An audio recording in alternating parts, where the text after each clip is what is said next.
cái mình ban ai dùng chẳng nhom yếm cả bắt mà bị nhom mượn kẻ nó nghe bông đập bê hai khơi tuaใส่ con yếm mỏ đập bê nhom khơi cầm sắt bê yếm ta bắt đầu ôi mừng xoan thầm miên là cái màu vay còn ai không hồ mưa a chui vay về nhé trời ơi mày vậy bê hưởng yếm chẳng á nhom chắp đam ngon tí đấy bông chưa hử kì ngon thằng chết tha hạt ấy ban chỉ riêng anh yếm bán phụ ấy mình là cái màu vay nhom phó nhom yếm đái bông ồ hử nó nghe ó bởi chọn đứng ta chứ nào ta ác đi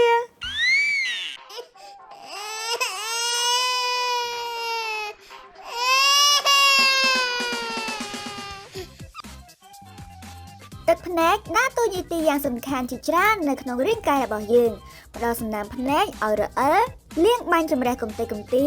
ការពារភ្នែកពីមេរោគដឹកជញ្ជូនអុកស៊ីហ្សែននិងជីវជាតិចិញ្ចឹមនិងកម្ចាត់សម្អាតកាកសំណល់ចេញទឹកភ្នែកកើតមានពេលដែលយើងមានអារម្មណ៍កើតទុក្ខសប្បាយរំភើបឬក៏មានអ្វីមួយមកប៉ះ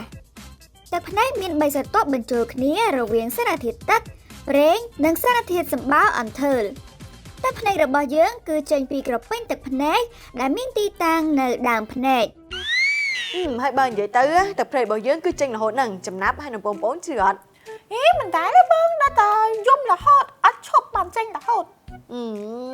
អត់ទេគឺទឹកភ្នែករបស់យើងចេញណាដើម្បីផ្ដល់សំណើមដល់ភ្នែកនៅពេលយើងព្រិចភ្នែកចុះ អូចេញនៅពេលព្រិចភ្នែកចុះ ចា ហើយចុះហេតុអីបានជាយើងត្រូវសម្រក់ទឹកភ្នែកបង តាមពិតទៅទឹកភ្នែកនៅពេលដែលយើងបញ្ចេញមកគឺដើម្បីបន្ធូរនៅភាពតានតឹងក៏ដូចជាភាព stress របស់យើងអញ្ចឹងណាអញ្ចឹងទឹកភ្នែកវាក៏ជាផ្នែកមួយដែលអាចធ្វើឲ្យចិត្តរបស់យើងហ្នឹងធូរស្រាលឬក៏រីករាយឡើងវិញដែរ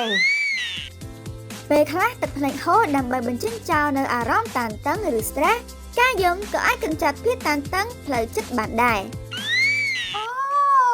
អញ្ចឹងនៅក្នុងរឿងទូប្រុសគេប្រាប់ថាឲ្យទូស្រីយំអស់ចិត្តទៅកាពិតអញ្ចឹងសោះ ពេលយំអស់ហើយសប្បាយចិត្តវិញហ៎